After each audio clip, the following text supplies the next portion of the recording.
Well, I got something controversial I want to say. And I might, you said let no holds bars, so I'm gonna make one of your childhood idols. I'm gonna put some dust on his name.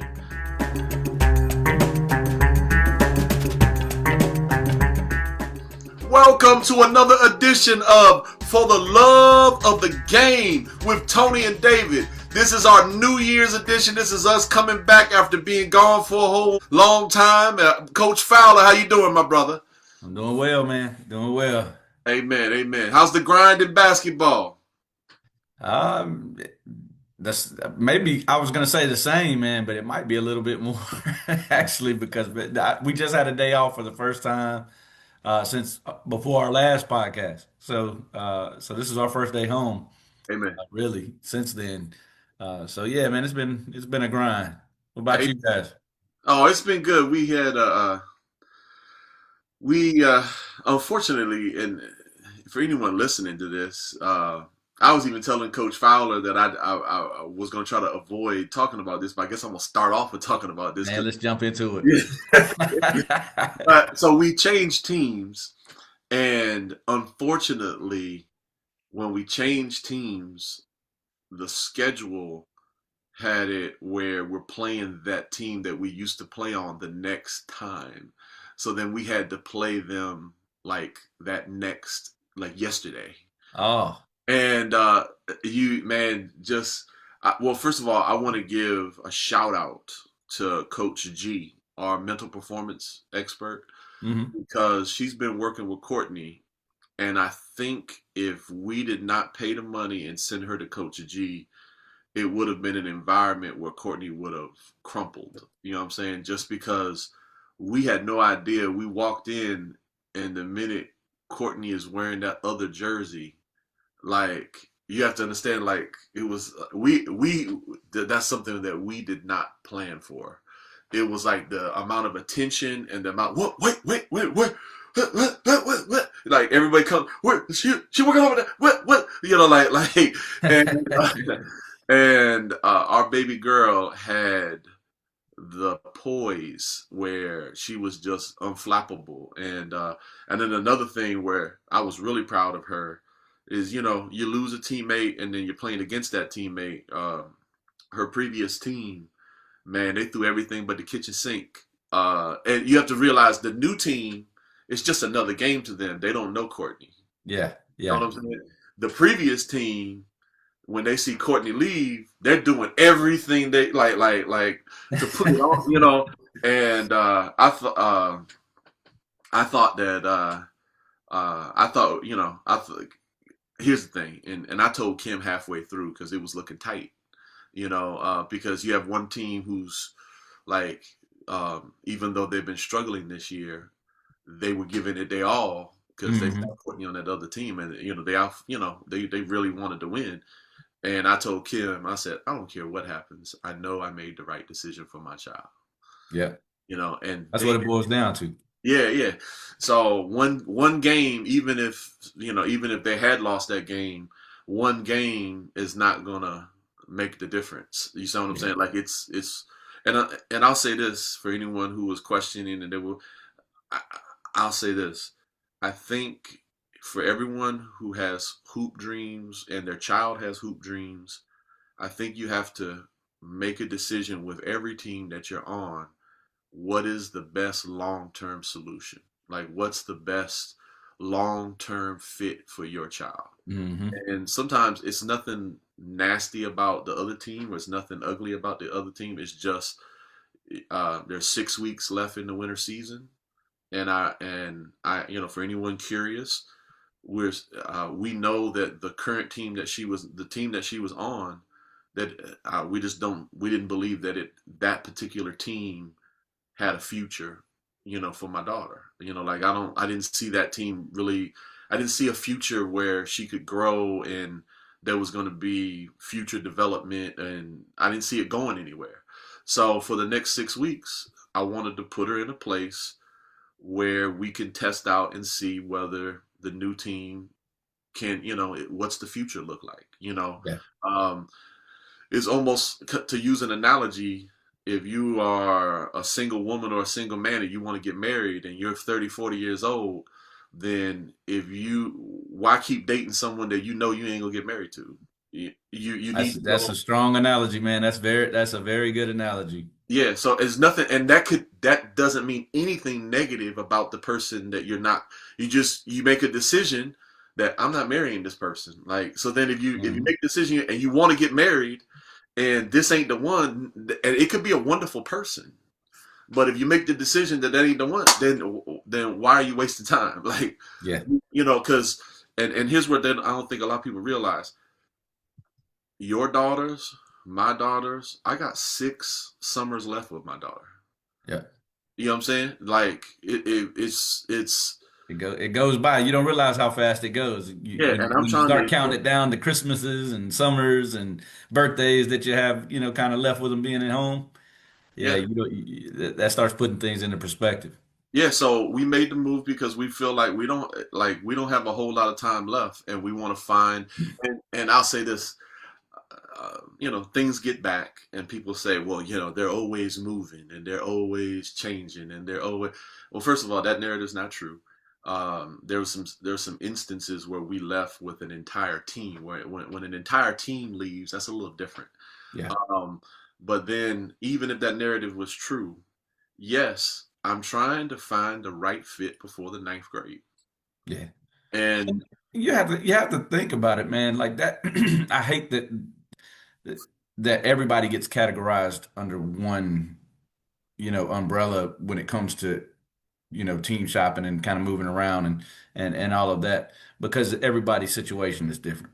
If you're trying to just bounce around because my playing time here or this coach here doesn't like me or there's certain circumstances where it's like maybe that's you should be questioned.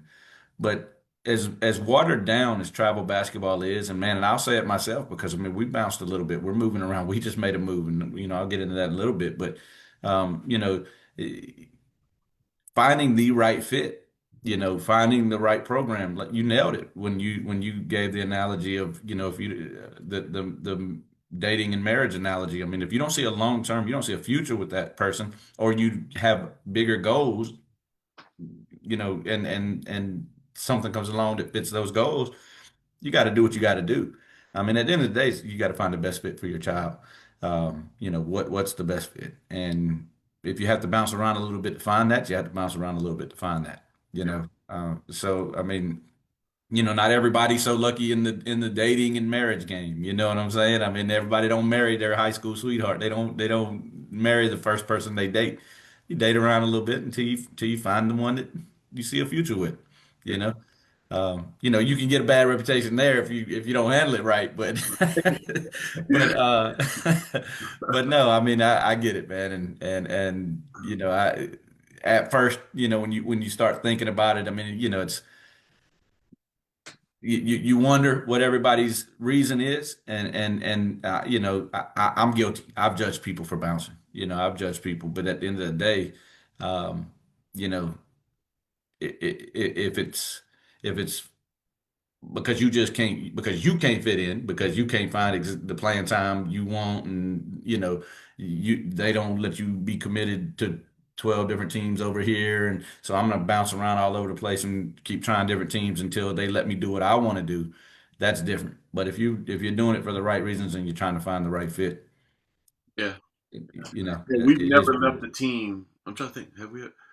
The only time, well, there's one team where I saw some daddy daughter ball when I first started, and I won't name the organization, but we left that one organization. That was when I was 6 weeks into AAU. Yeah. That's all the other departures is when a whole team left an organization and started a brand new organization, Hmm.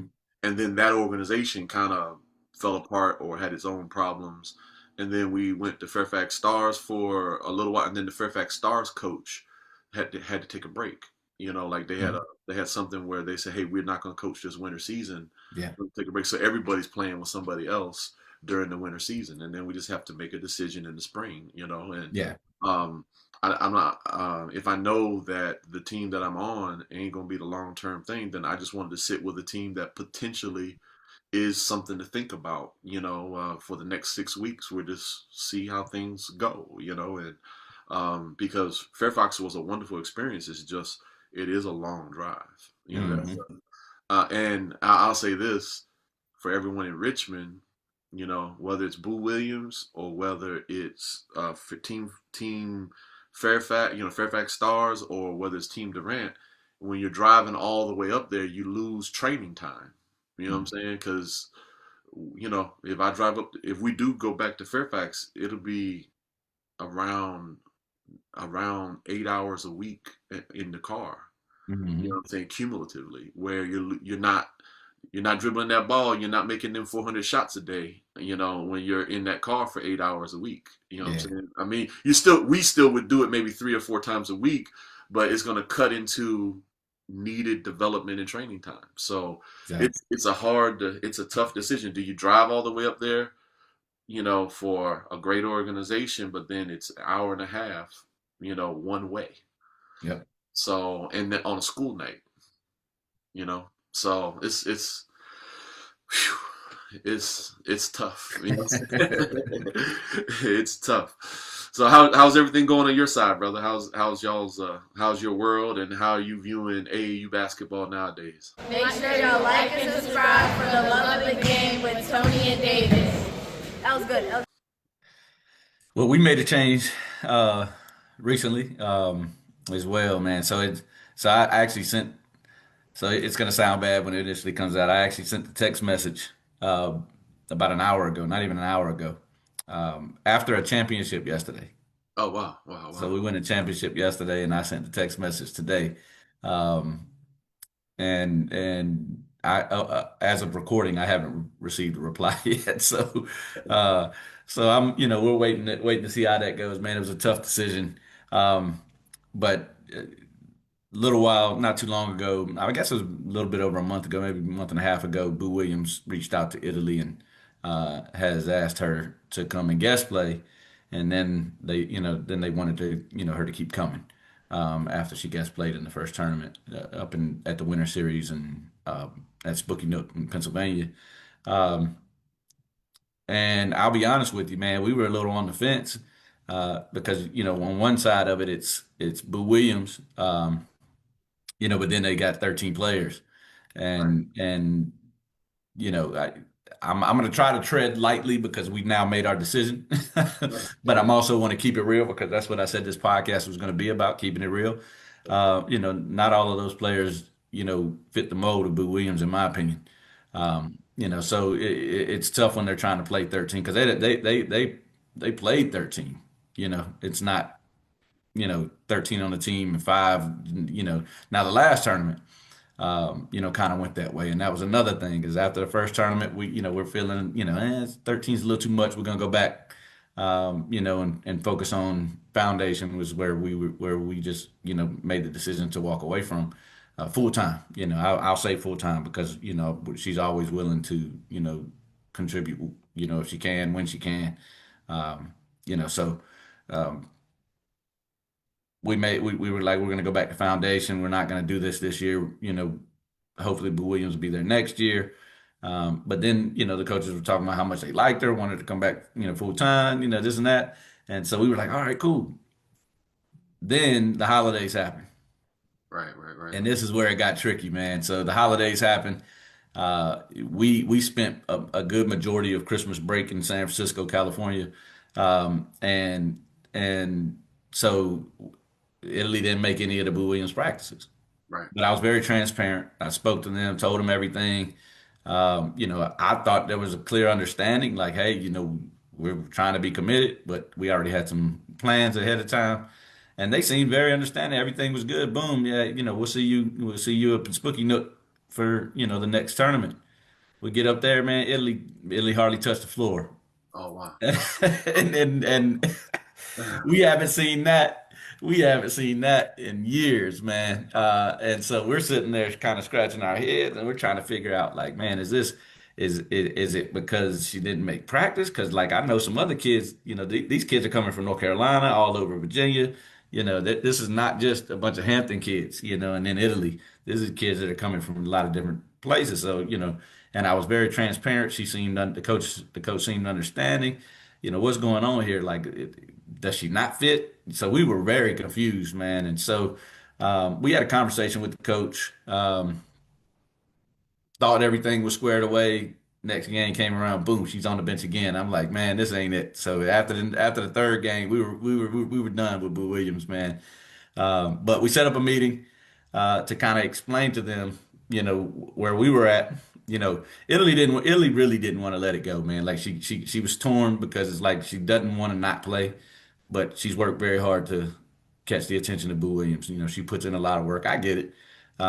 So we basically were going to let them know what we felt. I reached out to the coach of the eighth grade team because they change each year. As far as I know, they change each year. He said that as well, and told him, listen, man, I don't want to burn bridges with you guys. We may walk away from this team this year. Um, you know, are you going to be the coach of the eighth grade team next year? And he said, yeah, he said he really liked her, said she definitely was somebody he would want to have next year. The bridge wouldn't be burnt if we walked away, but to talk to the coaches, try to get this, try to see if it was a practice thing. Well, long story short, man, it ended up, we had a conversation with the coach, with the assistant coach. The head coach wasn't a part of that one. The assistant coach, they're pretty even as far as the coaching goes, I guess. But um, she basically told Italy how well she fit in and how she, how they had big plans for her. That they benched a lot of kids because of their effort in practice, and it wouldn't have been right for them to play her for not coming to practice if they benched other kids for their effort in practice. Right, right. And so they had talked about it after the tournament. They knew where they went wrong. They knew where they made some mistakes as far as things went.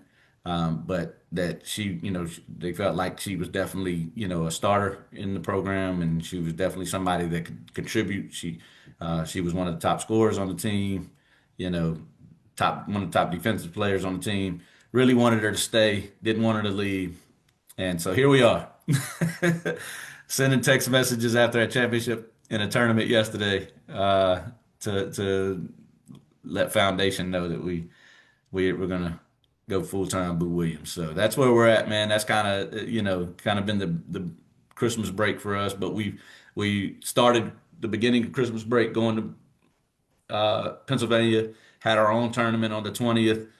Christmas Day left, went to San Francisco, came back, went right to Pennsylvania for another Winter Series tournament. Had our own tournament yesterday, and here we are. Wow, wow, wow. So Now, question: at Boo Williams, is it already EYBL in the seventh and eighth grade, or does it it is. come? So it's not always. There's EYCL and then there's EYBL. Uh, Now they're junior EYBL, so it's not like you know the big time big show or whatever. But they do play on the same circuit. The schedule this year for Italy's team will consist of New Orleans, Las Vegas, Chicago. So they will be playing on the junior EYBL circuit at the big EYBL tournaments and whatnot. So yeah, it is that. Now for some, their EYCL, which is kind of a smaller version of the EYBL, Right. um, and so there is some differences or whatnot. But for this one, it's the name of the team is BWSL 13U EYBL. So that's the full name that shows up on schedules when we go to tournaments and whatnot. So Wow, wow, wow, wow. Now, yeah. Now, let me ask someone because you've been coaching all these years, and I've only been this 4 years. So here's my question. I always got frustrated when I saw those rotations, and I'm not talking about even recently. I just always have been frustrated when I see those rotations where it's like all 10 people or all 13 people, and I think it wouldn't frustrate me if all 10 were ready to play. You know what I'm saying? mhm. But I almost feel like when I see those all 10 or and we're not talking about Boo, we're just talking about AAU in general now. You know what I'm saying? Is that I always felt like that was a way of keeping like those last two or three people, financially involved.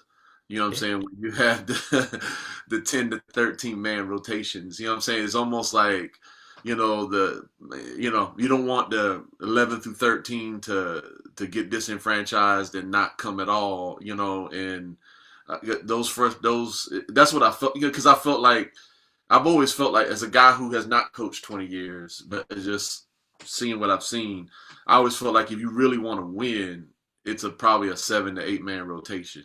You know what I'm saying? So, And that is true. I mean, when I coached, I'm not gonna lie, man. We always we saved a few spots at the end for kids that we knew could help us financially.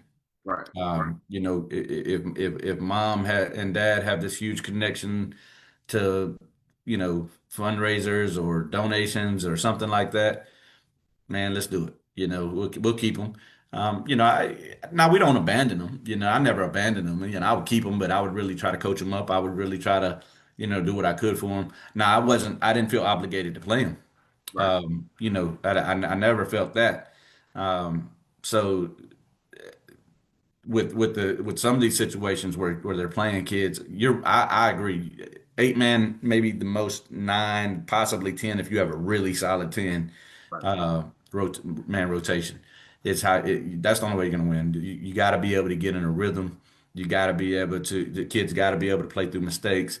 They've got to be able to feel comfortable and get confidence out there and constantly in and out, in and out, in and out. That ain't helping anybody. I mean, sometimes you just got to, let things kind of happen. Um, and so when you're trying to play 13 kids, it's too many, and constant rotations, constant, even if you leave your best player or best two players out there all the time, you're still changing the three around them, and it's not enough time for them to, get any camaraderie, or kind of, get anything going, and then as soon as they do, boom, you're subbing out again. So to me, no, I couldn't coach that way. I don't understand it. That is kind of the way, things went a little bit. That, the first week with the first weekend that we played with Boo, they cut it back a little bit the second time. It's just unfortunate that Italy was a part of the group that got cut back because she missed practice. Um, so um, so and we ran into it yesterday. We saw that yesterday. That was one of the complaints yesterday at the tournament. I think we probably would have fared a lot better. There were 10 players on the team. I'd say probably 7 really, should be getting, decent minutes, and it's not even a solid 7. It's a solid 3 or 4 maybe, and then, a couple more that were could play with those 3 or 4, and not fit in that well. You know what I'm saying? I'm trying to be nice, but Right. we were able to win the championship with that group. But we probably would have fared a lot better if we wouldn't have subbed 10 every single game, constant substitutions, constant people in and out or whatnot. If we would have played, if the competition would have been that much harder, and I don't want to take away from the teams that we played because one of them did beat us, and then we came back and beat them in the bracket round. So, I don't want to take anything away from them, but if the competition would have been a much higher level, we wouldn't have been able to compete doing that. Now, was MKW Elite there? They weren't yesterday. No. Okay. Yeah, they were at the one back in December, but they weren't there yesterday. Um, the teams that were in our bracket was Turner. It's like the Turner Ashby Knights, and Salem Generals from Southwest Virginia. Okay. Okay. Hey, did you know there's this little button? It's right here on the video. And it reads SUBSCRIBE. And when you click that little button, an angel gets its wings. For real. Now, I have a question for you. Now, before I ask you this question, for someone who follows y'all's journey, because y'all are a year ahead of us, and we're just always in development wise, y'all are like 3 years ahead of us. But I always watch y'all from the outside in, and I watch all your Facebook pages. I'm always watching and trying to learn. One of the questions that we had thought up when we were talking about this thing is, are shoe company teams worth it? And watching on the outside in, and the exposure that I've seen where y'all have been at certain places and everything else, I say, watching on the outside in, that it does look like it's worth it. What's your perspective now that you've been traveling and rolling with the big leagues nowadays? So, so that question really intrigued me when I actually saw you comment in a group. Uh, that question came up in a group on Facebook, I think, and I saw that you had commented, and I said, you know what, we need to talk about that. Because we have some insight now. I mean, I'll be honest with you. A month ago, 2 months ago, I wouldn't have been able to give you any kind of answer. Um, but I will say that um, when you walk in a gym and people recognize, so we went to She Got Game, and Boo Williams is sitting in there. She Got Game, um, and he has his entourage with him, of coaches and other people that are just a part of his corner, in his corner, I guess. When they recognize you and they know who you are, and people on the outside looking in are like, she must be somebody, you know. Boo Williams is talking to her, like the Boo Williams people know her, you Right. know. They're saying, "What's up, Italy?" and this and that, and this, so. Uh, you could see the way that people were looking at Italy and treating Italy as kind of like, you know, Right. so just that that was the first piece. And mind you, we haven't changed on her Instagram yet. It still says Foundation Academy is who she plays AAU for. So that's not even been, pushed out there yet, put out there that she's changed or done anything. Um, but just since she's number of followers, uh, that she's gotten, the type of followers that she's gotten. Now she's had some decent followers. There's people following her because they want to want her to play for them and stuff like that. But now you know, college coaches, you're starting to see college coaches following her and things like that. Other scouting services and some of these type of things, are following her doing and nothing too crazy. No, nobody's reaching out or anything Right. like that. But just the fact that she's being followed, and the rate of followers that she's getting that are like that since she started playing with them. And like I said, she'll post, when she's going to be playing with them, or her schedule on the weekends, she's going to be playing with them and whatnot. And that's about it. She hasn't put that she's full time with them, or anything like that. So just that little piece to me is like, that's different. That's people recognize her. People, know who she is, and people are following her and those type of things. So we haven't gotten to deep enough into it yet to where we see like the major benefits. But I can only imagine, just based off of that and her being recognized just from a month and a half of being shown in pictures and things like that, that the benefits are going to be much greater, um, than what they are at this point. So I would say, um, for the right people, um, yes, I do believe, because Italy's also averaging almost 30 points a game in middle school, and around the same time that Boo Williams is, showing interest and whatnot. That actually is where Boo Williams kind of jumped in and was like, man, this girl's, killing it in middle school. So I would say that, uh, for the right player, it would be worth it. Um, I don't believe that for everybody that's on this team, they're getting recognized like that. Right. I don't think that college coaches are following all 13 players on this team. Um, you know, there are some really, really good players on this team, and then there's some players that are decent, that are good. I just don't think Boo Williams good. Um, we'll see what happens moving forward as far as that goes. But I do believe for the right person, um, definitely the EYBL. Now to me, if you're going to plan on the New Balance circuit or the Puma circuit, I, to, I've yet to see the benefits of that. That to me just seems to me like you're wasting your time. I felt like we wasted our time on the Puma circuit last year, played the same teams over and over and over everywhere we went. Even before we got on the Puma circuit with Foundation, before we got with Foundation and got on the Puma circuit, they were saying they were going to Atlanta, playing the same teams that they played in Richmond, playing the same teams on the Puma circuit. and they're just going around playing these same teams everywhere they go in front of nobody for nothing. You don't win a championship. It just goes to your win-loss record for your seeding, I guess, for nationals.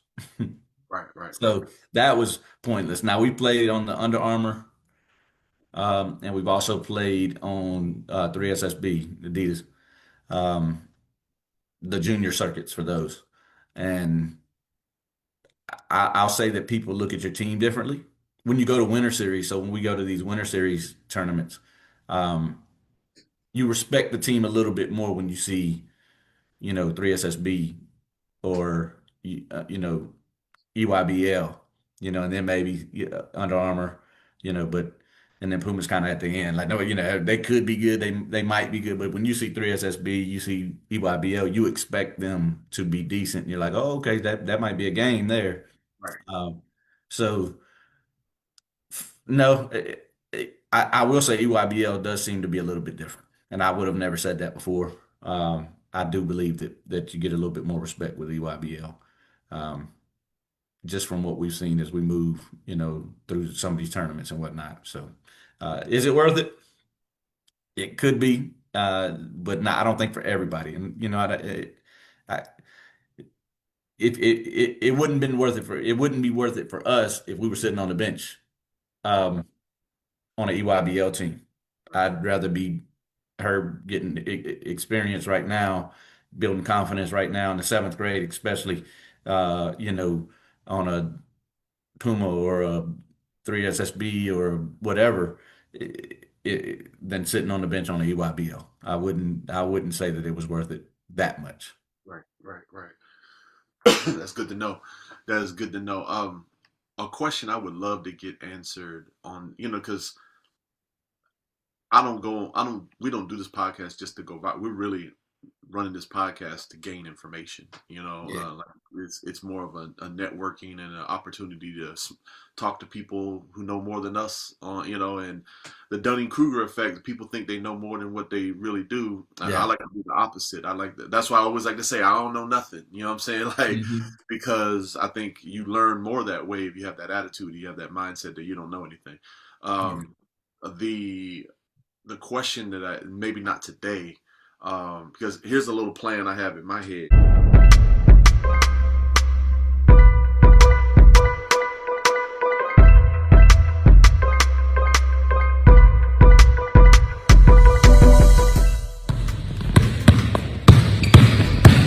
Please tune in, like, and subscribe for the love of the game with Tony and David.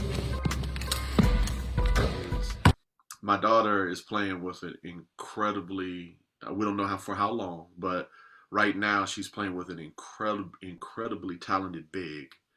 And if my daughter continues to develop and that big continues to develop, and even though we're an independent team, if we get a bunch of wins in other tournaments, I'm hoping that, like, the team could actually make file the paperwork for becoming an EYBL team, Yeah. and eventually be, if they get, if you like prime example, a team that I have a lot of respect for, even though I don't always agree with everyone over there, MKW Elite. Yeah. They're some monsters right now. Like they are, like, as a whole team. You've got two of those girls that came from PSB, and then you have some monsters over there at MKW Elite. So if they go on a run, and let me give another example: Potomac Vogues. Yeah. They've been sweeping and destroying everybody. The 2032 Potomac Vogues. Yeah. So if a team goes on a monster run like that for 2 or 3 years in a row, can they file for, like, how hard is it for them to become an EYBL team? Well, I'm wondering if I guess the question that stands out to me the most, possibly EYBL, would they be looking more for like a program, Right. or would they allow a team to come on as an individual team, their own entity, rather than because the whole program can't be EYBL because of one team and the rest of them are just getting, Yeah. slaughtered. You Yes. know, I'll say this: I'm surprised. There must be somewhere in the Loudon Flex organization where they have some really talented teams because we played one of their teams and beat them by like 30 at the Winter Series, and they're an EYBL team. Mm, They're an EYBL program. mm, But I do remember when Italy was really young, we played against them. Um, and Italy played on a team that was not very good. It was actually her first AAU experience. Um, and Italy was okay, but they beat us not handedly. I would not have expected that team to be an EYBL team now. right, And then right, we played that exact same team with Boo Williams a couple weeks ago and beat them by 30 something. right. So I was a little surprised to see those same girls now being EYBL. So I was thinking in my head, it has to be somewhere in the program where there's teams that are much better than this team because there's no way that all these teams one look like this. Right. When you get what I'm saying, Yeah, yeah. they look like MKW. I'll just say that. Right, right, right, right, And right. but also play like this because at least MKW is out here, holding their own with some of their age groups. Now, not all of MKW is elite, but they have a fifth grade. No, they have a sixth grade team and a seventh grade team that I know are super elite. Yeah, And then they have a couple, high school teams that are okay, that are decent. Um, but I think their bread and butter right now is the sixth and seventh grade teams that they have, if they can hold them together. But that was very similar to Rocket a couple years ago, and all that fell apart. yeah, So, because Rocket could have easily, I mean, they were kind of playing under Elevate Elite, um, which was what Adidas. So playing on the Adidas, being able to play Adidas and playing bigger tournaments because they were under Elevate Elite's name helped them. So that's a benefit for of being a shoe company is you can get in certain tournaments as well that you wouldn't be able to get into as an independent. But I guess my question would be, would they be would EYBL separated from the rest of them? Would EYBL be interested in taking one team, or would they want to extend it to the whole program and want the whole program to be at the same level, or would they just take the one team by itself? yeah. Well, I want us to like. I'm gonna keep asking till I get the answer. Now, I did look it up online, and it looked like there was a simple application where they asked some of those questions, like how well have you. But sometimes the application can be a little different than the actual reality. And what players you have and things. I mean, you have to prove that you have, elite players that are players that they can benefit from. Yes. Do you have any players that one day might potentially wear Nikes professionally? Amen. I mean, Amen. I mean that's really, Amen. That's what they're looking for. yeah. So, Now, I mean, something else you had mentioned I wanted to bring up. You said a former player of yours posted on his Facebook about AAU being a scam. Kids are playing AAU that are second and third string on their school teams. And when he used to play, it was the best of the best. There's just too many teams. And my wife, when I was reading this, because my wife was like, "What's David want to talk about today?" And I said, I read that too, and she said, "Yep, yep, it's watered down. It's watered down." So, what is your thoughts on that? On what your team or what your player posted? so I didn't chime in, and Daryl is one. I want to get him on here. Okay. He was one of the first people I wanted to get on because uh, he's experienced some of the old school grind of AAU basketball when we used to just all share one hotel room or or we didn't stay in embassy suites and things like that back then, man. We'd be in the Red Roof Inn all sleep sharing one room or something like that. So he's experienced the grind where we would uh where it was a little different. I'll just say that. Right.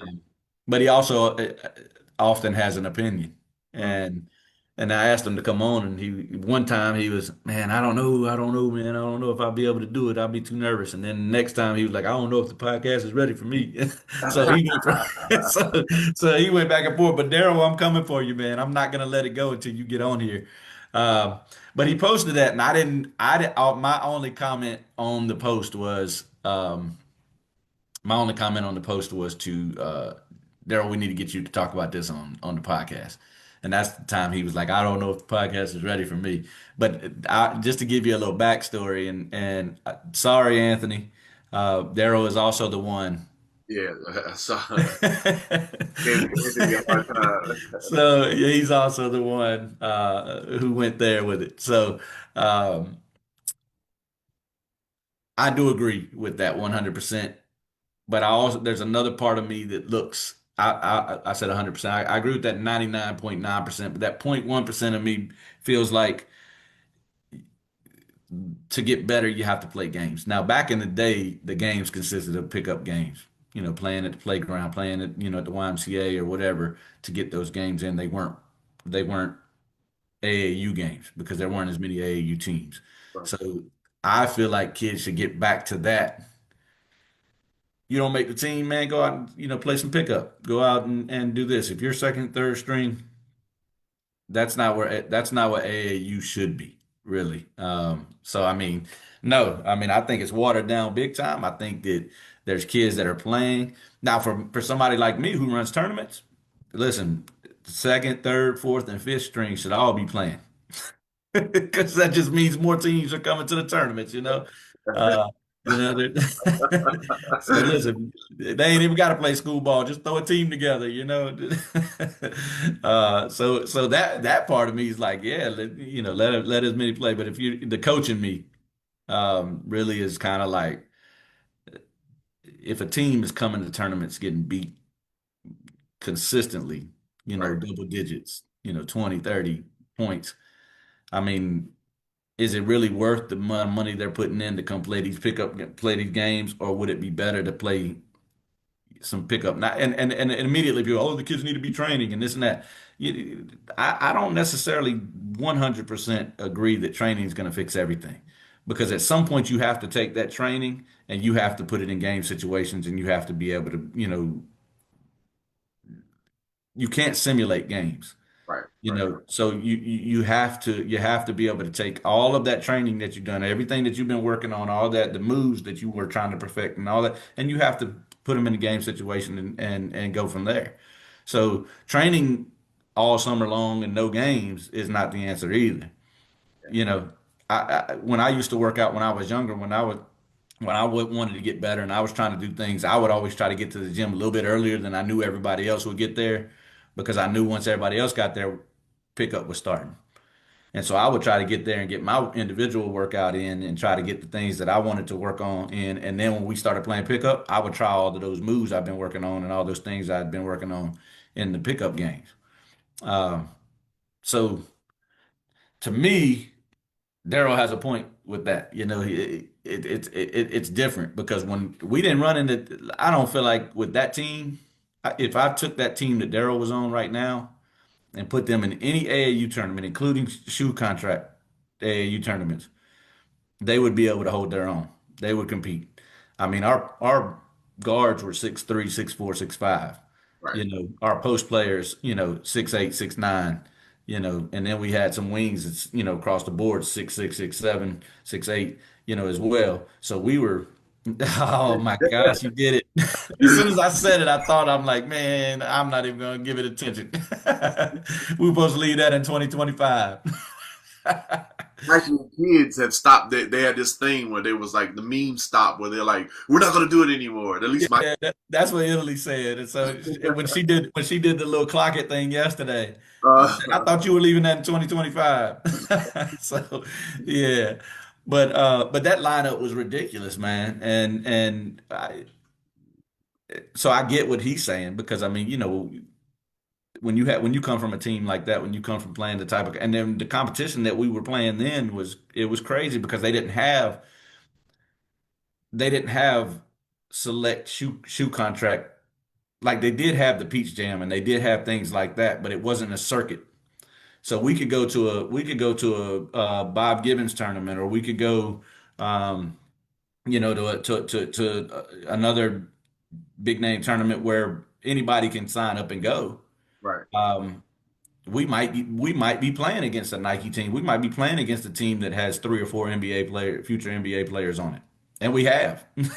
So when he's going to tournaments and seeing things like that, as opposed to what's going on nowadays. And I mean, shoot, just in his little town, I mean, over in Culpeper, at one time, maybe three or four different programs. There's one bigger program there. It's not bigger. I wouldn't say bigger as far as name goes, but I would say bigger as far as they got a lot of teams. But it is watered down, because if you don't fit into that one team that has all those teams, I'm just gonna go start my own, and then I'm gonna go start my own, and I'm gonna go start. So it's like that. So it's so watered down that I do believe that kids that shouldn't be playing AAU are playing AAU. Kids that should be playing pickup or playing at the Y or whatever are now getting on AAU teams, and they're going and getting their butts kicked all the time. And shoot, who knows? That may be stealing their love. That may be causing them to let the game go. I mean, I wouldn't want to go get my butt kicked every weekend. Well, let me just offer. I'm just the type of person where I like to offer a different perspective, and I'm not passionate about this issue. Particular issue, but I do want to offer a different perspective. And this is someone who's more of a rookie parent. I have seen in only the 3 or 4 years that we've been doing this. I won't say her name because I don't want her. For me, it's a compliment, but then you never know how people take compliments. People get even when you're given a compliment, sometimes people call it a backhanded compliment. You know what I'm saying? Courtney has a friend that used to suck. All right, I mean, she really used to suck, right? And she was athletic, but like she could play good defense. But then I'm talking about the ball off the backboard. The ball, like if she put the ball up, the ball was it wasn't going nowhere close to the rim. You know what I'm saying? And really couldn't dribble and all this other stuff. And I think because of the way AAU, and now this year, that girl, somewhere along the line, she decided to put in the work. And she already was a defensive player, and then now the ball's starting to go in the hole. And she's in the seventh grade, and she's played on watered down, sucky AAU teams for the last 3 to 4 years. Mm-hmm. So I think up until the 9th grade, kids are still, they don't have it all figured out, and I think the watered downness that's available, it gives more kids a chance to taste and try basketball. And then if it doesn't work out for them, now here's where I agree. 9th grade, 10th grade, 11th grade, 12th grade, things are too serious for no watered down. Like we gotta stop playing around. It's because you're talking about college money, and I can think of 2 other girls that are very similar where I don't want to say that they would suck, but they started off and they were in a watered down, and they were able to play in a watered down situation, and then they just stuck around, and now they begin to develop where they're catching up to my daughter who's been working hard the whole time, but then they just kind of caught on late. And I wondered if everything was tight, where it was only, where it wasn't watered down, and you had only those 3 or 4 or 2 teams in a region, then I don't think they would have been playing. You know what I'm saying? Or would they have maintained their love at a rec league? Would they have maintained their love at a YMCA? Would they have maintained their love just, girls don't play outside on the, not that many girls play outside on the street ball anymore. You know what I'm saying? Like, not anybody plays outside street ball anymore. I mean, that's what the game is missing, really. To be honest with you, I think they should play. They should play more. Amen. That's the only playing that I've ever done. But the 3 girls that I can think about, they were allowed the opportunity to fail in a watered down environment, and then now in the 7th and 8th grade, they're becoming legit serious. Yeah. You know what I'm saying?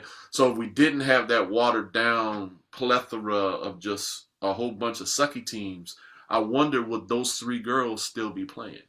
Just a perspective of a different way of looking at it, No, I get it. And again, that's one of the things. I mean, kids don't play pickup like that anymore. So so the watered down is their pickup. I think that's kind of what replaces the pickup ball and all that kind of stuff is the watered downness of AAU. So they're not getting out and playing, street ball. They're not getting in the Y all the time. I've spent almost every day after school, either in my backyard at some, park or at the YMCA playing pickup daily. I mean, even after in basketball season, after basketball practice, Saturdays, the Y was open. We'd be there almost 9 to 9. That's just kind of how we did things. And then when 9 closed, there was a place called Straight Street, so it was like a little Christian club for kids where they could go and hang out and play pool and play video games and ping pong. And then they had the basketball courts outside. So we would leave straight from the YMCA, go to Straight Street on Saturday night, and that's where we would play on Saturday night. So we were playing nonstop, man. So again, I mean, I agree. If the watered downness has taken the place of pickup, then I guess, yeah, I mean, all power to them. But I do believe, for money's sake, and that pickup would be a lot cheaper than throwing all that money into AAU teams that are for a watered down experience. You getting to go and getting your butt kicked and taking those L's all the time. But I'll say this is at the high school level, my oldest son, it was a very similar situation. In ninth grade, he was, he was really coming to his own. I mean, he was a pretty good shooter, and was the best player. He was the leading scorer, best player on the JV team at the time. And so we were actively trying to get him an AAU team. We got to get him here. Got to figure this out, get him on the right squad. But from there, it kind of just went downhill. He found himself next year on varsity, coming off the bench. Still found an AAU team for him, and it wasn't a great experience for him. And so we started then at that point realizing we can't continue to throw money into this. So I mean, what we did for him is, listen, we'll still do a team. We can get some of your high school, get your friends, get your high school. They can come and play in our tournaments. Every single tournament we had a age group for him, and we put a team in for him, so he would be playing AAU as much as we had AAU tournaments. Right. So we would do that for him. And so he got a lot of extra, games in and, got to play, but we didn't have to throw that major investment into him because he never made it into the starting lineup in high school. So past his ninth grade year. So after his ninth grade year, he never really consistently made it into the starting lineup. So we couldn't invest, and that's how we saw it. So I do agree with Daryl and agree with what you just said there, is that, for him being second, third string in high school, it wasn't worth the investment at that point. If we didn't see him going any further for him. Amen. Yeah, after ninth grade. Now, ninth grade, I agree with Brother Poole. Daryl Poole. Right? Daryl Poole, yeah, that's him. I agree with Brother Poole entirely. Ninth grade on up, that it's too serious. I don't want to see no. I don't even want to deal with. If you ain't serious, don't even talk to me. You know what I'm saying? Because it's already the stakes are too high. You know what I'm saying? People think I'm a butthole now. You know what I'm saying? Like ninth, like we ain't got no time to play around. Don't forget to like and subscribe for the love of the game. Exactly. So now something we had mentioned in our little workbook or our little work table is teams field shopping or cherry picking when selecting tournaments to play just so their team wins. What you think about that, Coach Dave? Now, here's the thing I can say for a fact. I won't say the name of the person, but if y'all go back into our list of podcasts, there was one person who admitted that they do this in our podcast. Amen. So y'all can go back and find the person. Amen. But get that part out loud. Amen. Say it right. So, Coach Dave, what do you think about that?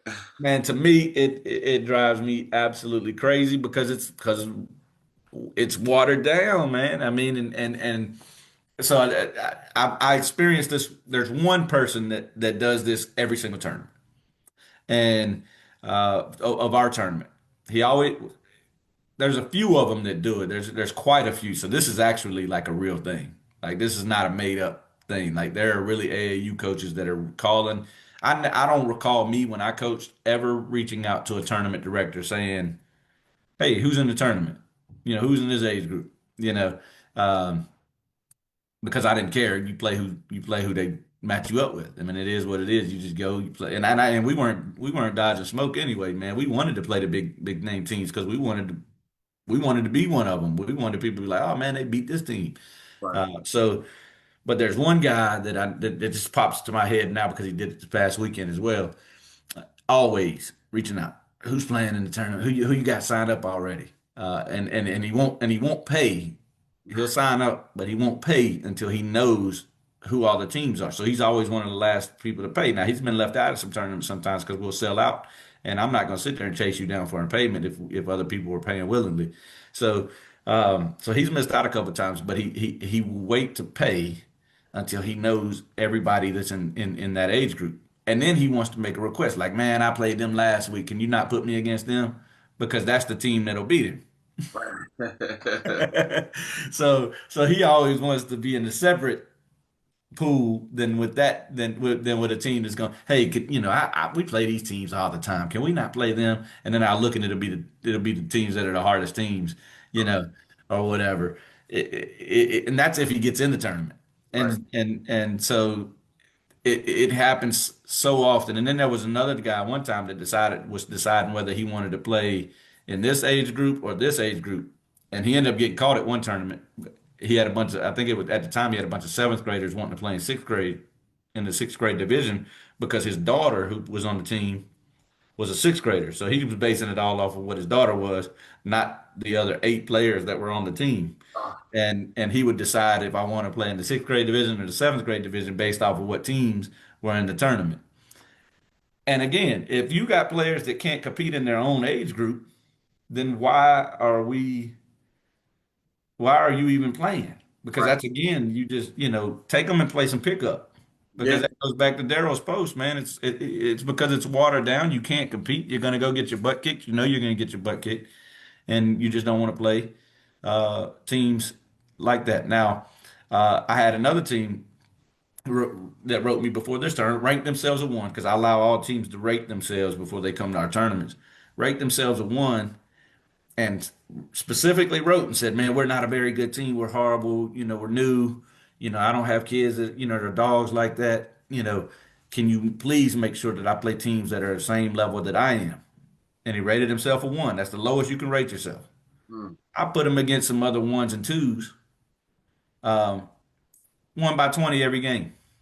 Oh wow. Wow, wow, wow, wow, wow, wow. So he got me on, and I told him, I said, "Listen, man," and he's like, "Oh man, I didn't. We aren't that good. They just are that bad." No, man, no, you got me this time. I said, "You won't get me again. You got me this time." So he got his team a little championship yesterday, but teams will do that too. They'll rate themselves lower, or they'll make themselves sound bad so we can match them up against some lower level teams, and just so they can they can win. Yeah. So, and the thing is in that age group yesterday we had two a gold bracket and a silver bracket because we had 12 teams in that age group. So we split them up and made them two different levels. So all the ones and twos played in one bracket, and all the threes and fours and fives played in the other one. Um, and that one guy should have been playing in the 3-4-5 one, and he rated himself a one and said, "Please, we're not very good. Put us here." And I put him there, and he ended up blowing everybody out. So um, it's unfortunate that people do that, man. And when we're talking about like the things that are wrong with basketball, the things that are wrong with AAU, with Daryl's post about things being watered down and second and third and fourth string kids playing AAU. This is one of the biggest ones that you run into, and what's sad is it's also the same people that are proud that are cheating. Right. And I don't know if you've noticed that I'll kind of jump into another topic that we had discussed as well. That's why so many people, including your future basketball, my organization, have changed our rules on the reclassifying and the age restrictions.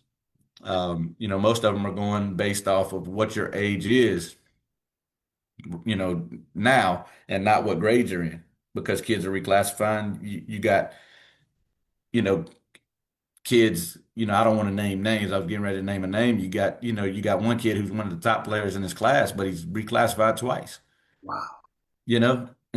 It's like So he's gonna you got graduate a when he's you 20. got a 15 you got a 16-year-old playing 14-year-olds and he's the best player. Well, no kidding. He's gonna graduate when he's 20. But I guess so. And it's starting to become a situation where you can kind of get away with doing things like that, before you're in high school. Once you're in high school, you got 4 years to finish 4 years. You can play 4 years, and you got 4 years to play them. So there is no, grace period. You can't reclassify. And this is public school. In private school, they have different rules. You can kind of do what you want, do things a little differently there. I won't say do what you want, but do things a little differently in private schools. But in public school, you got 4 years to play four.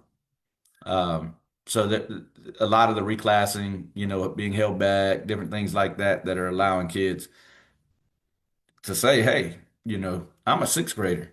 I want to play on the sixth grade level, which makes absolutely no sense because if you're reclassifying, you should be doing it because you want to play at a higher level. You're trying to you're doing it for basketball purposes or sports purposes. You're trying to play at the next level in college, and you're giving yourself an extra year to do that. So you shouldn't be looking to try to be playing down against, and I would say on the EYBL level, okay, if you're playing if you reclassified to be in the sixth grade again, and you are playing on the sixth grade EYBL level, that's different.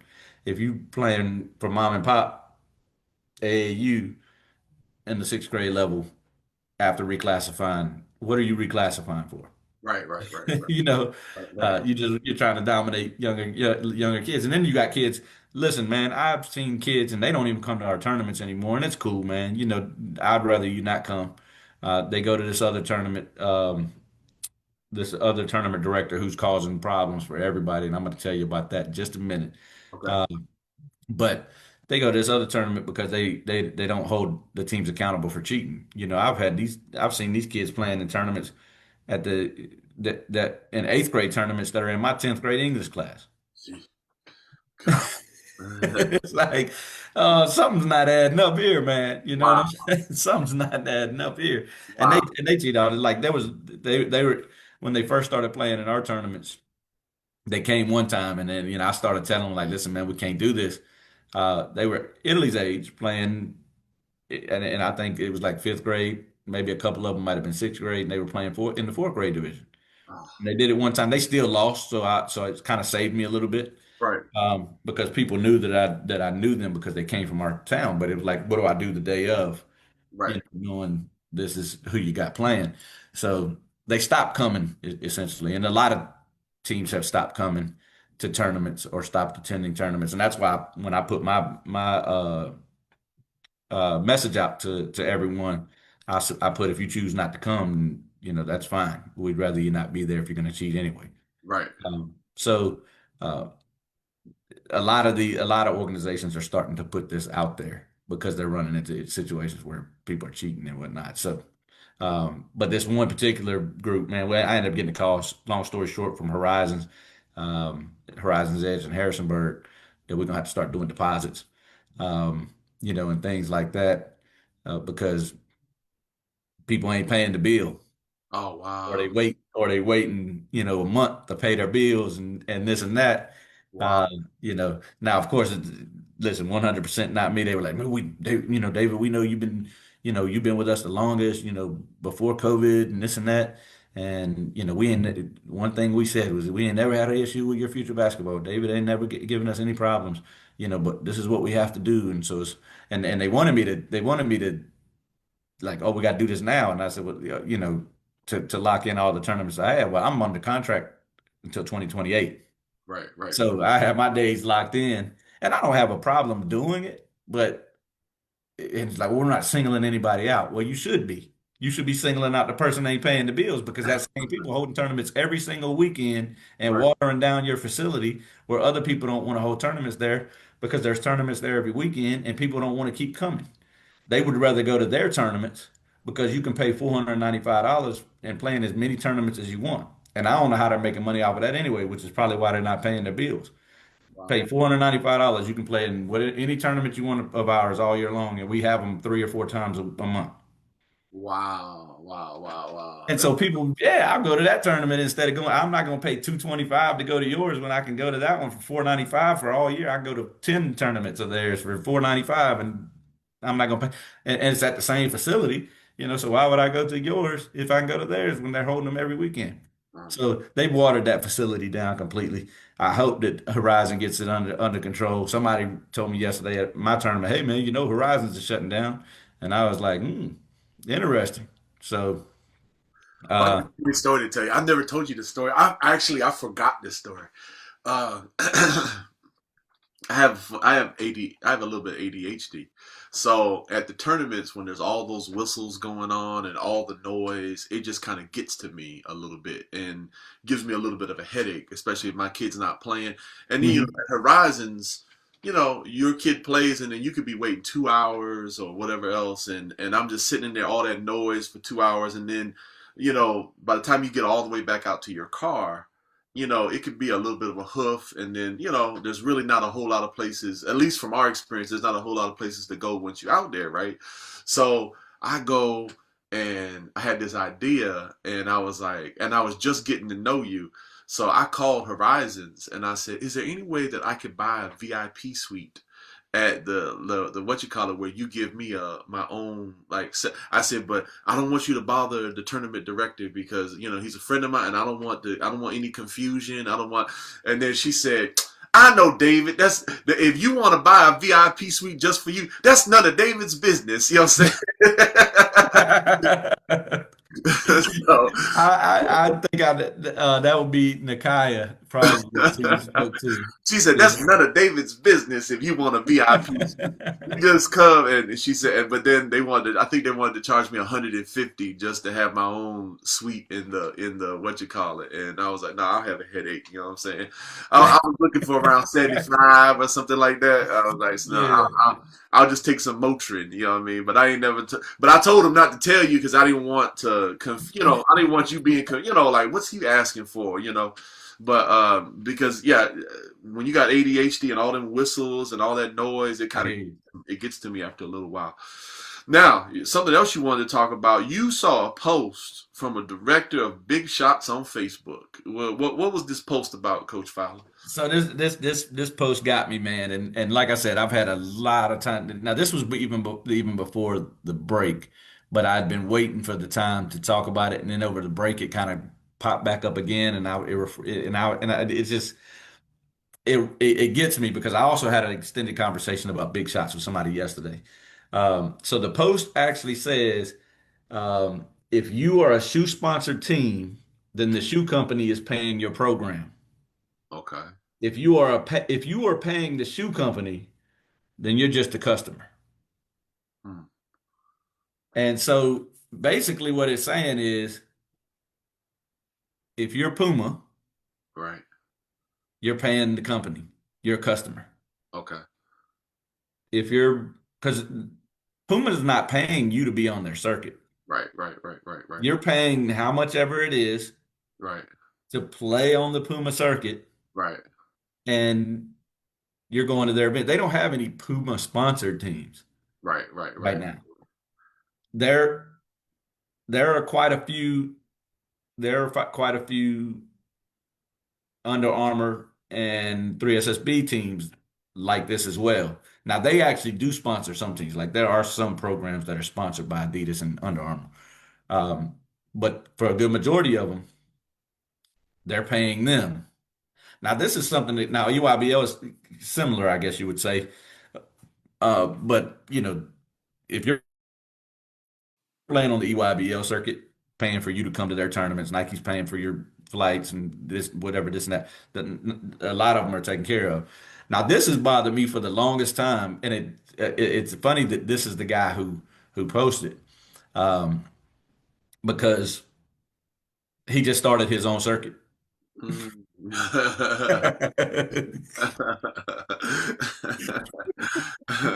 And you know what, man? It's almost people love these dudes.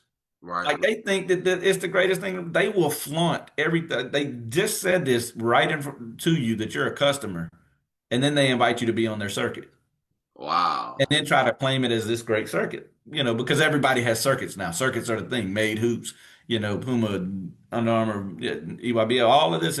These are all great circuits. Everybody wants to be on a circuit.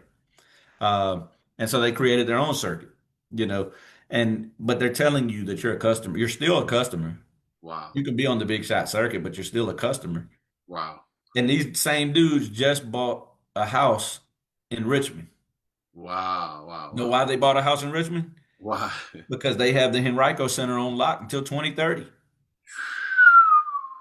So I, Jesus. I need a place to live. And it's costing me too much money to come and spend every weekend there in hotels and Airbnbs. So I'm just gonna buy a house because it's cheaper. Wow. They flaunt that they're at the Final Four. They flaunt that they're. I'm at my penthouse in Myrtle Beach that they own, that they bought because they have Myrtle Beach on lock every June and July. They have nationals and all their stuff in Myrtle Beach, and they got penthouses in DC because they hold these tournaments up in DC. So everywhere they hold tournaments, they just buy houses and buy penthouses and buy these all these luxurious things. Like there was one week where every day this guy was posting him by his pool and his sauna and all of these things, and people are just, oh man, that's nice. It's not. Where's your money going? Right. Where is your entry fees going? This is where it's going right Right. here. Right. Right. And so it's just like the amount of where's this money going at my tournaments when I'm charging you 25 to get in the door, Right. 225 to play. These dudes are charging you 50, 45, 50 to get in the game, get in the door, and 500 for your sixth grade team to play in the tournament, 800 for your older team to play in the tournament. And you have the audacity to ask me where my money's going, but you see where their money's going because they don't have other jobs. Right. Right. Right. Right. You know what I'm saying? Like this Right. is Right. it. This is what they do. They don't need to do anything else. They're making millions. You know what I'm saying? Um, I have a full-time job and yes, this supplements my income. And really what it allows me to do is for my daughter to do all the things she's doing. Right. That's Right. really what this is. I'm supplementing my income for Right. because I have a teaching job that pays for my vacations, that pays for my mortgage, that pays for my vehicles, that pays all my bills. I could stop running tournaments today and I wouldn't be hurting. Right. I would still be able to do all of the things that I normally do. Now, I would have to figure something out for my daughter to be able to play in these tournaments and for us to be able to travel as much as we travel for these basketball tournaments and stuff because we do spend the night everywhere we go. I don't like traveling on the day of. I don't want to do that to her. I don't like to get caught in traffic and be like, oh, we're gonna be late, this and that. I just like to be there. So it allows me to do those things so I don't have to stress as much. But man, when he posted that and then started the circuit right afterwards, and he also allows circuit teams, Nike, Under Armour, Adidas, all to come to their tournaments for free to draw other people. Wow. So I'm gonna put these two Nike teams on court. I'm gonna put all these shoe company teams on court 1 and 2. Wow. All our media station is in between court 1 and 2. We sit there all day. That all their directors and the dad and son sit right there and that's the games they watch. Those are the games they promote. Those are the games that they highlight. They tell everybody, oh man, so and so gonna be here, so and so's gonna be here, so and so's gonna be. Not one of them teams paid to be in that tournament. Let me Right. tell you that. And they get the main stage, while all the teams that pay get thrown in these back corners, and ain't nobody watching them. Or either they get thrown if they ain't a under one roof tournament, they get thrown at the gym down the street. The high school 6 miles away, 10 miles away, and these non-paying teams sitting right here playing this. But you know what it's doing? We got these players play. They're gonna be future NBA players, Wow. drawing more people to pay that $45, $50 to come in the door. to Mm. watch those kids play.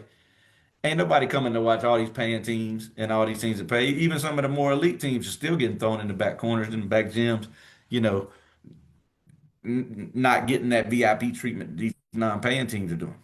Wow. So, uh, so it's interesting his take on that, and I was like, man, this dude's bold to say that. And then I read the comments, and ain't nobody call him on it. And me, I'd rather use my platform here, than to jump on his post and start calling him out on it because I called him out one year, man. I really did. I made a whole post about big shots and about how much they make.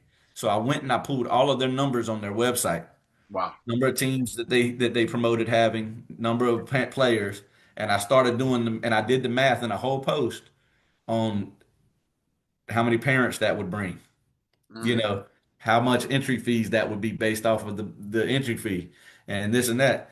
And after everything would have been paid and done, they both pocketed close to $1 million each. The dad and the son. It ended up being like 1.6 million. So it's like 800,000 Wow. each Wow. after all would have been said and done. Wow. And they were like, "Oh no, we don't make that much. We don't make that much." Well, how you afford that? And then one time I show up to a tournament, to one of his tournaments, and it's a tournament in West Virginia, and he's sitting outside with this new Mercedes van that he's hired somebody to drive him in this van because now they traveling around to different tournaments instead of flying. He just sitting in the back with a TV. Man, it was the nicest thing I've ever seen. I think they still have it, unless they've upgraded and got a new one. Because that was about 10 years, a little bit, maybe about 10 years ago. So they probably have a new one. But it Wow. was a nice little, it was one of those oversized vans that have like this, not the regular seating in the back. It's like lounge seating or whatever in the back. So it's almost and it was a Mercedes. And just luxurious. Dog had his dog with him, just laying out beside the van. And he said, "Man, hey man, check out my new ride and this and that." And I'm thinking in my head, man, this is what I just paid for. Because so I stopped going to his tournament. I stopped going to their tournaments. When as I started seeing that, I stopped going because man, they would change the prices on you. We went in one time to a tournament. Now this was back when 20 was a lot. Right. They had 20 marked out and had 20 and then wrote in 25 with pencil. Wow. So they didn't even try to hide. And it's like I Wow. would never have the balls to do that, man. You know what I'm saying? Wow. Wow. Well, that makes. I just want to say this, Coach Dave. It sounds like even I'm a people know I'm a pastor, and it always makes me scratch my head on how people gravitate to some of the most abusive preachers. Hmm. And what you're telling us is there's televangelists in basketball. You know what I'm saying? Like, Yeah, that's exactly what it is, man. They don't care to hide it. That's the thing. Is like, but people just think it's great. So I asked the guy yesterday. I told him because he was like, "Man, Dave, you're doing it like this." The first time he had come to our tournament since like the first year or two. right, right. Man, Dave, you're doing it like this now. And I was like, I've been trying to tell you for years, man, we're not a pushover. I said we built this thing from the ground up. I Right. mean, we provide quality experiences. We're not a money grab. We haven't and he was like, man, when I saw the 225, I thought it would still just be the same old, tournament. And I said, well, we didn't have to raise that because it ain't a money grab. Mm, I said, I don't need to raise my prices to hold a quality tournament. right. I said, I just need the teams to trust and come. Yeah. And I said, and so that's what's happened. I said, so I've been telling you for a couple of years now, you need to come at least give it a shot. Man, I'm definitely coming back. I'm gonna go back and tell everybody else, they need to get into these tournaments. And I said, just okay, so just tell me the difference because y'all really high on big shots. Just tell me the difference. What's the difference between this tournament here today and a big shots tournament? What can I do to get on that level? And a guy with him, the guy standing with him, I didn't even know who he was. Man, you did it. You did it. You got media in the hallway, so we hired a media team now. So we have our own a media team that's helping us out and doing that. Man, you got a media team in the hallway. You're giving out nice medals. They don't even give anything out anymore. I think we got a sticker last time we won a championship. And he said the teams, you got a lot of teams. You got, man, this facility is nicer than most of the facilities they use. And Wow. then you did it, man. You did it. And I'm sitting here just listening to you talking, man. I can tell you built this thing. You did it. And I didn't even know who this guy was. He was Mm. just sitting there listening to the conversation. Wow. Wow. So, and that's the thing is people just automatically assume because Big Shots has been around for so long and this is what they're doing, but they're getting away with it because y'all keep allowing them to get away with it. Yeah. You're allowing them to buy these penthouses and to do all these things with your money because you keep going back and then you complain about it and but you keep going back, because you're comfortable. Yeah. To Yeah. me, it just bothers me that they were bold enough to put that if you're a shoe sponsored team, and it's all because they know that people are now getting on these circuits Mm. and not going to their tournaments.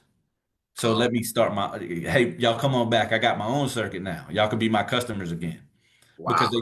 they think that this was a shot at Puma Mm. and New Balance. That's what this was a shot at. This post was a shot at them Right. because everybody wants to be Puma now. Because it's easy to get on Puma. All you got to do is fill out the application. Don't matter how good you are, they're gonna let you be on the circuit. In a few years from now, they'll weed out the teams that don't belong. But for right now, they're just trying to build. So the more teams we have, the better. You know what? As you're telling me this, and as I'm hearing what EYBL does for people compared to what Puma doesn't, um, you would figure that it would be small change to go and just upgrade their program to do what EYBL does, and then you have a better chance of catching the next Jordan or the next kid, you know what I mean? Because they get used to wearing your stuff or Yep. one of your stuff as a kid. You got to invest money to make money, and I'm just surprised that they wouldn't try to step up. Matter of fact, if Nike has the name, then you should know that you really should have to do more. You got to realize you got to do more in order to pull people away. You Yeah, know. exactly. Exactly. But with Puma, it's more like right now they're just trying to make money instead of spend money. They're trying to make money, and by doing that, it's how many teams can we get on our circuit? Because that's the way we'll make money. And they see, and the thing is, they're charging like they're Nike. $50 a weekend was crazy. I was sitting there thinking, like, man, Puma really thinks highly of themselves, don't they? You Wow. know, because that's what we were having to do. And then that mess of a nationals they put on down in Florida, it was like, man, like if I put on a tournament like that, I don't know if I'd ever recover. You know what I'm saying? Yeah. I don't know if I'd ever recover because people would just hate me for it. And but they're just loading up teams, loading up teams, loading up teams, and it's hurting people like Big Shots too. I mean, it's not really hurting me because people are going to come to these type of tournaments anyway. Right. But the Big Shots tournaments, when Big Shots is promoting themselves as being put you in front of college coaches and gonna have the best teams in the country playing here and this and that, when they promote it that way, there's a certain standard that they have to live up to. And I think that we still have a lot of that. College coaches still come to our tournaments. Do I get Division ones? No. But now Division twos can go on the same recruiting schedule as Division three. So Division twos can start coming to our tournaments, just like Division threes have been coming for years. Division one is the only one that has that recruiting calendar. Now, Dave, I got a stupid question for you. I might edit this out because it could be so stupid. Most of the tournaments I've been to have been at these giant athletic facilities. Mhm. And I just had a crazy idea in my head where I saw, I don't know if you've ever played, if Italy's ever played there, but there's a gym in Richmond called Hope Givers.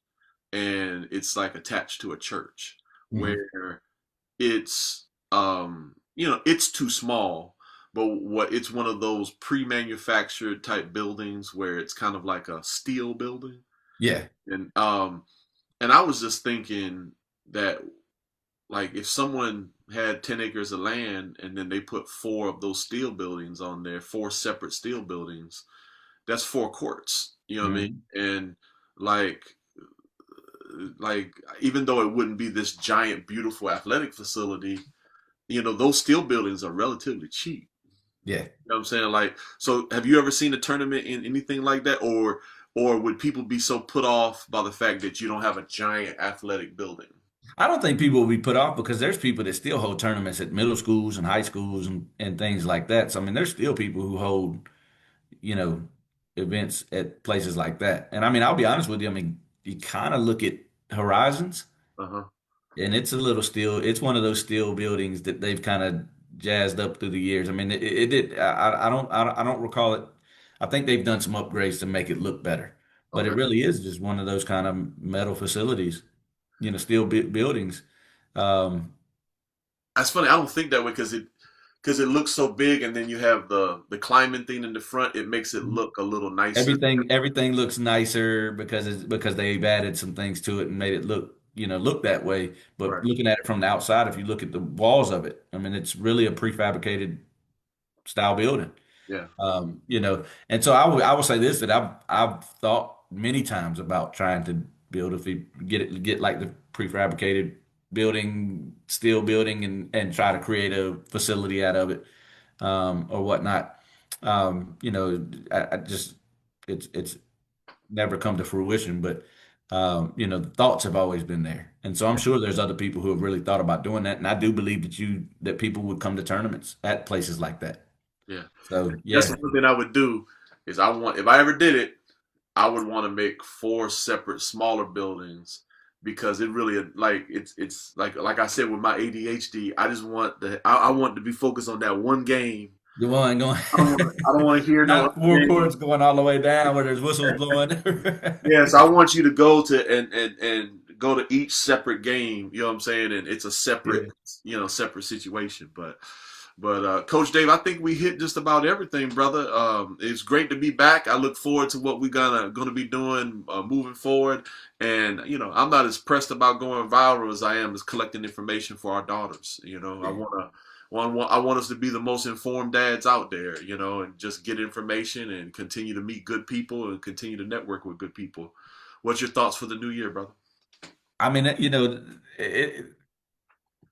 New Year, same us, man. I mean, we just got a year of experience, almost a year of experience now. Is the way I look at it. It's a part of me through this little break that we've had is kind of like, listen, are we sticking? I've kind of evaluated, what my original vision for our podcast was, and are we sticking to, are we really saying, when I said there was no holds bars, man, we weren't going to pull any punches, and we're going to do this and do that. Are we really doing that? And so I felt like, let's shy away from the guests for our first one coming back in 2026, and let's hit on some topics that people are talking about. Right, right. These are topics that I've seen you in a group replying to the shoe company teams, and Daryl posting what Daryl's posted, and Big Shots posting what they're posting. These are true conversations that people are having, and if they're having them, then why don't we chime in, and why don't we, say what we got to say without pulling any punches? You know what I'm saying? Amen. Let's keep it real, man. Amen. Maybe we'll be a little less censored, even moving forward. Yeah. When it comes to stuff like that, because I mean, I kind of feel like we need to keep it real. Amen. You know, That's but I do also feel like this has been a great opportunity. Some of our guests that we had on in 2025 were amazing. We gained a lot of information. We learned a lot, from them. And I think the people who have decided to follow us and listen and subscribe to our channel and listen in and be loyal to our podcast have really gained some good stuff from our topics and from our guests. And even whether we have guests or whether we don't, I think they're gaining a lot.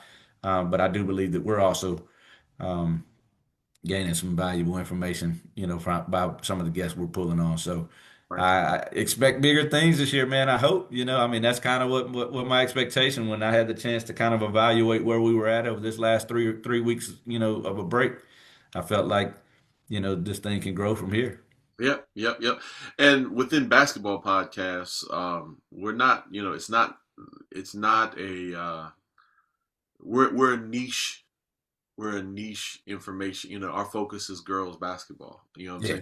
saying? And it's a niche topic, And as I've done a review, we're not that far away from the top. You know what I'm saying? Yeah. Like we might have a low subscriber and all this other stuff, but like we're not that far away from the top because when you're looking within our niche, there's first of all, it's even hard to find a podcast that focus on girls AAU basketball.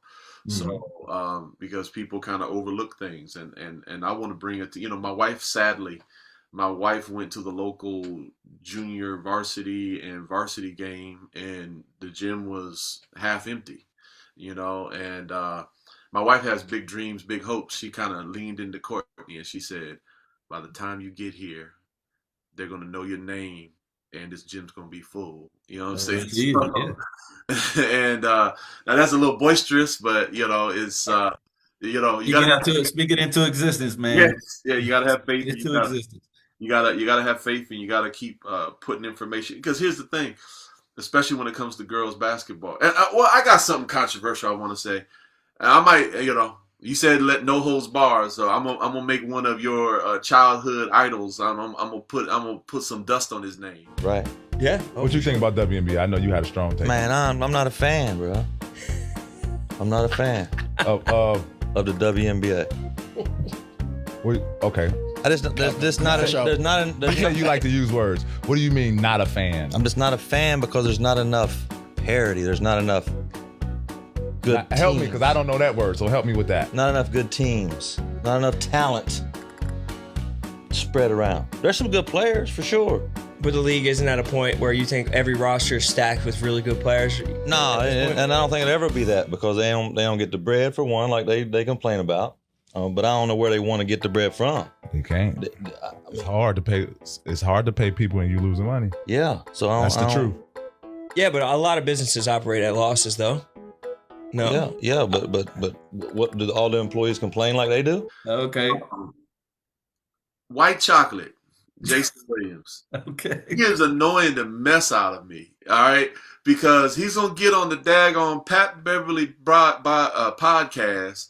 And then he's saying, "Oh, I don't like WNBA, and I don't like the girls' game, and they can't beat me."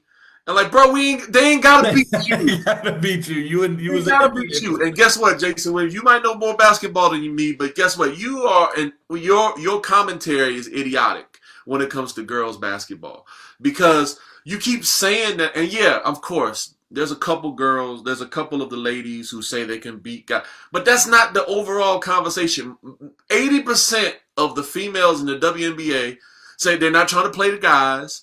That's not the focus. Mhm. Serena Williams did not have to beat one guy in order for her to become a millionaire and have a whole millions of people. Matter of fact, for a whole bunch of years, there was a whole bunch of people wanting to watch Serena and Venus more than they wanted to watch the men. I So did. yeah. So you hating on girls basketball, I was a fan of yours, Jason Williams, but you talk trash about a place where, that is important to our daughters. I got a problem with you. Even though I loved your game, you sound like a real idiot when you get up there and you start flapping your gums about the girls' game. And you doing that just because you heard like Brittany Griner say something that she could beat DeMarcus Cousins or whatever else. But most of the women are not trying to play against the guys.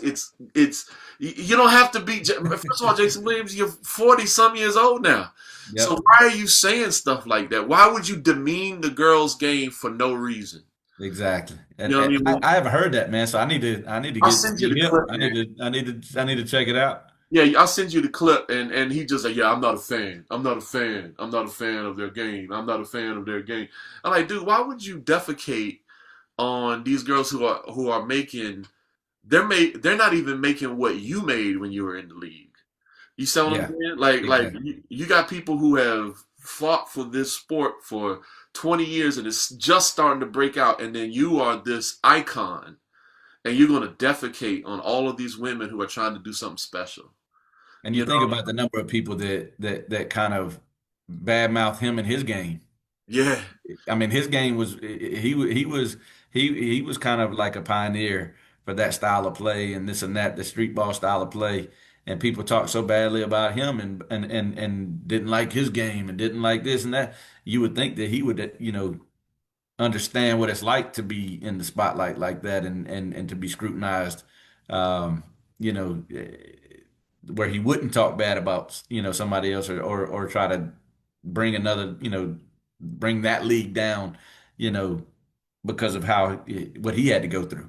Yeah. So yeah, I mean that's a punk move there, man. So you send me that so I can listen to it. Um, And here's the thing as well. In the podcast, he keeps glory in the same podcast. He keeps, and I have a problem when older dudes do this. I have a checkered past. I did some dumb stuff that I ain't proud of. You see mhm. what I'm saying? And I always, when I talk about the dumbest things I did, I always say this was prior to me getting saved. You know what I'm saying? Like, Yeah. and I let people know, like, I ain't proud of the things I did before I was saved. And he is on this podcast and he keeps talking about these dumb moves that he made, like in Florida State, I think in Florida State, or some of the other places he played. And he keeps talking about these dumb moves, how he got kicked off of this team, he got kicked off of this team, he got kicked. And as an older man, he's not talking about it like, hey, young kid, don't do this. Yeah. You know, they're like laughing, and he's like as an older man who is, I think, 50. Yeah, he's older than me. He's older than me. I'm 43, so he's older than me. So Yeah, he's so close to 50, if not, yeah. yeah, so you're an older man and you're glorifying your dumb mistakes instead of telling the young cats, hey, this is not how you want to do it. You Yeah. know, like I shouldn't, if they were gonna make a big deal about me smoking weed, I should have loved the game more than the weed. Yeah. Like, and even though that was a bull crap rule back then, he's glorifying the dumb things that stopped him from being as great as, because I thought he was dope. Yeah. But there's a reason why Sacramento got better after he left. So Sacramento got a whole lot closer to the chip when he was gone. You know what I'm saying? When Bibby came in. So Yeah. so sometimes when you have a knucklehead and you're glorifying your knucklehead decisions, maybe you shouldn't be talking about women's basketball. Exactly. But Yeah, hey, I agree. that's me venting. No, I'm with you. Listen, I'm glad you brought it up, man. That's exactly where I'm saying we need to go this year with the podcast, man. We no holds bar. Amen. And coach, I'll say this. For me, I will say this. I don't mind keeping it real. It's just as well if I can avoid unnecessary, like for instance, I was honest about what my daughter went through this week, you know what I'm saying? And I don't feel like I defecated on anybody. I just said Yeah. it wasn't a good fit for us and we moved on. And, I kind of used that allegory of, someone that, you're not going to marry, Yeah. So I do want to keep it real, but at the same time, I don't want to create. You and I had a conversation about someone where they hurt their business and they actually even hurt someone they love because they're always getting into something. Yeah, and I agree. I I kind of filtered a little bit in some of the conversations I was having just for that very reason. Yeah. I mean, to an extent, we got to keep it real to an extent. Yeah. And we don't shy away from certain things, but we can filter it some. I'm with you on that, man. I got you. Because I don't listen. Come too far now. Both of our families have come too close now with where we're at with our daughters and whatnot to throw it away over Yeah. a hot topic.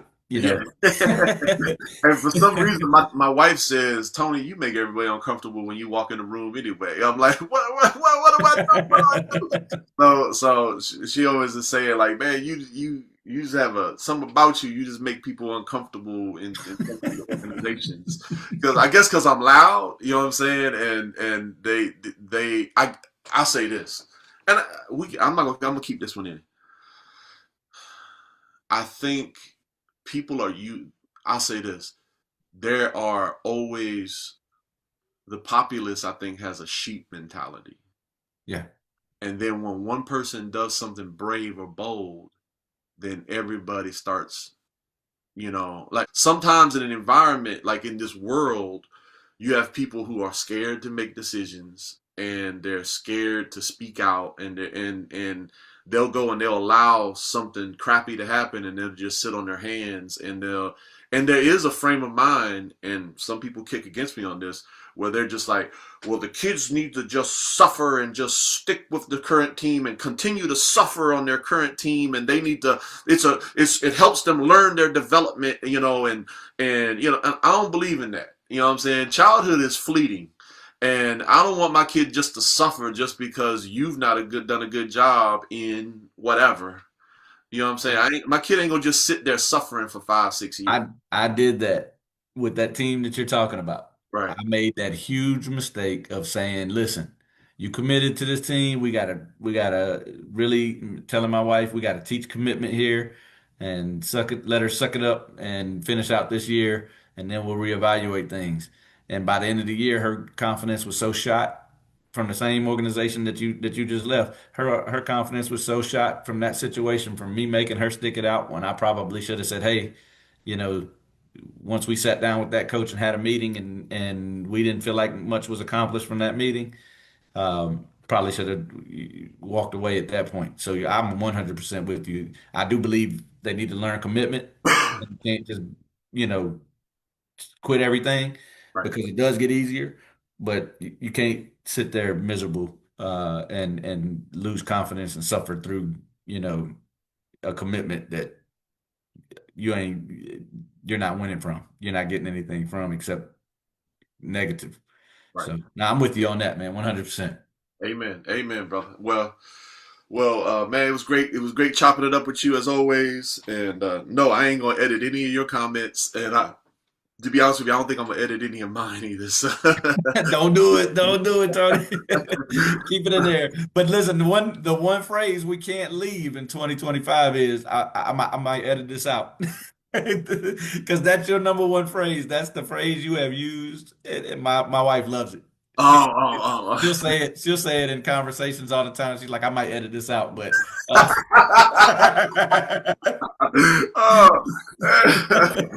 oh man. You know, I get on a lot of people's nerves with my disclaimers and stuff. You know what I'm saying? Don't do it. Don't let go of that though. Don't leave that. That's a good one. Bring that to 2026. I might edit this out, but then we ain't gonna edit it out.